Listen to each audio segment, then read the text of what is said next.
The writer strike in Hollywood is now on a month and a half in. May 2nd is when it started. No real end in sight. It sounds like the DGA, Directors Guild of America, is joining the fray. And how will that, if it drags on a while? So just for context, the last one of these was in 2007, 2008, lasted 100 days, so a little over 3 months. But that was in a very different time. Netflix was mailing DVDs at that point. There were no streamers. There's no streaming.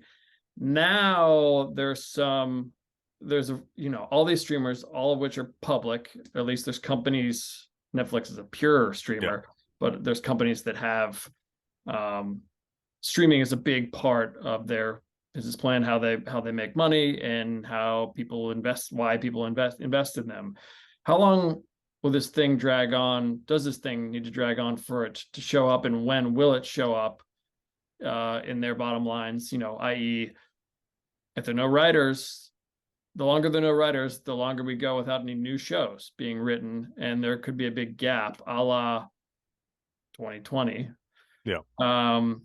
When will it show up and start to hurt them, and who is it? What streamer is it worse for?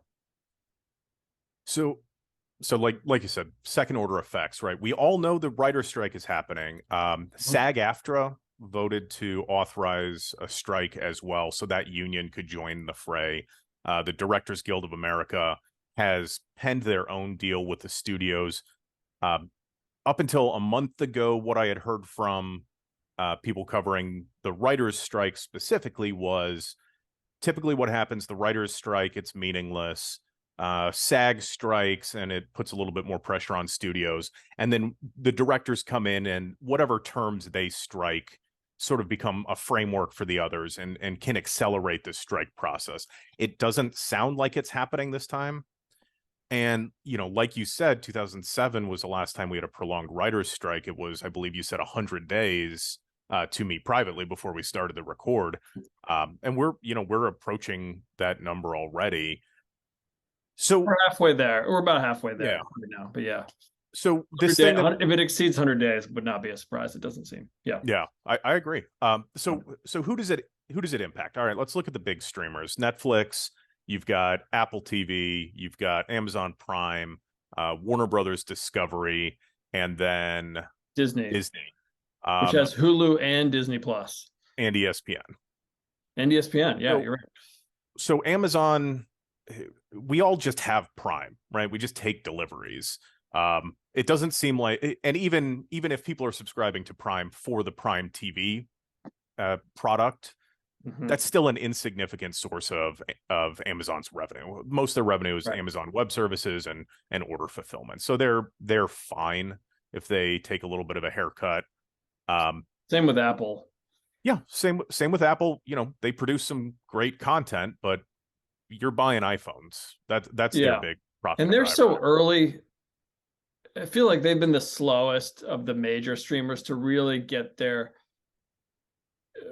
They don't have the deepest library, I wouldn't say, in their content streaming. So they're not even compared to like Prime, Amazon Prime. So if all their shows go away, that's like 5 shows.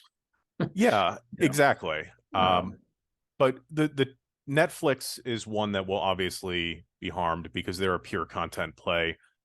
Warner Brothers Discovery derived 80% of their revenue in the last quarter from what they call direct to consumer.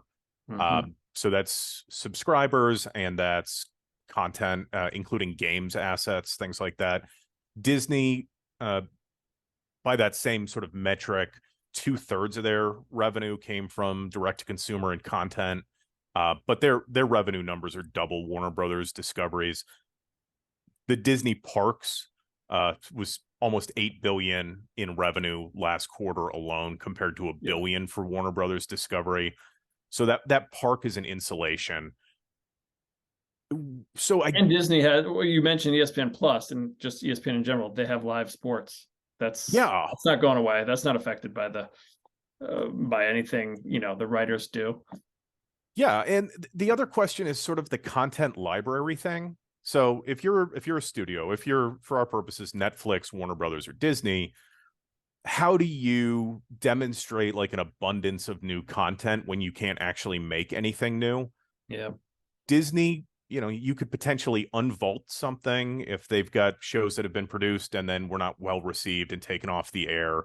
Warner Brothers Discovery can do that to a same degree, but Disney also has licensing, has iconic characters that it can license out in a way that Warner Brothers and Discovery can't. I mean, they have the Harry Potter assets, which is a cash cow for them, but it's not. I mean, if you want to throw Mickey Mouse in a new play set or whatever, it's like that could be $1 billion decision for them.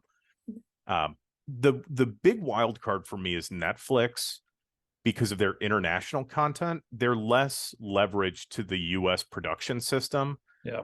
I would guess that Netflix weathers this storm better than Warner Brothers, even though Warner Brothers has the park assets and the Harry Potter assets.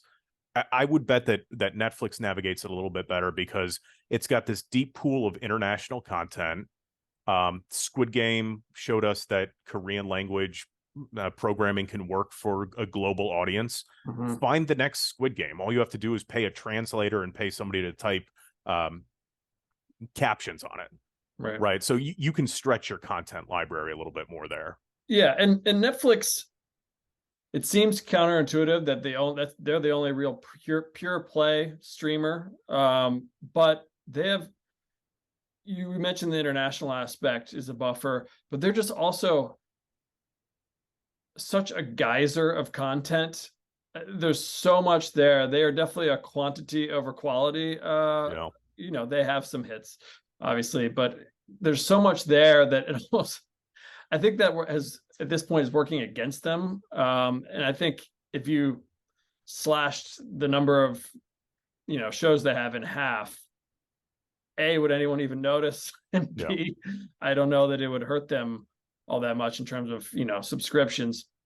But Warner Brothers Discovery, they own HBO Max. I guess it's just Max now.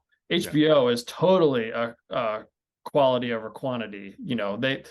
They don't have many shows, but the ones they have are always in the consciousness and that their names. Succession just finished, Barry, Game of Thrones, the Game of Thrones spinoff, that was the House of the Dragon, Last of Us did huge ratings, Euphoria. If those go away, people are really going to start cutting. We talked about cutting the cord with TV. People will be cutting the cord on Max if those go away for an extended amount of time. So I think they are the most prone, and they don't have the Disney buffer of live sports.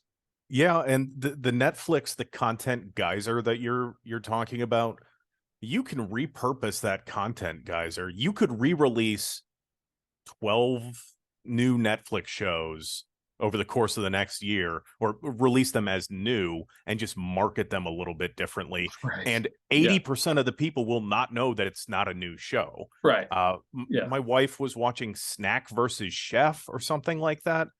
And it's never heard of it.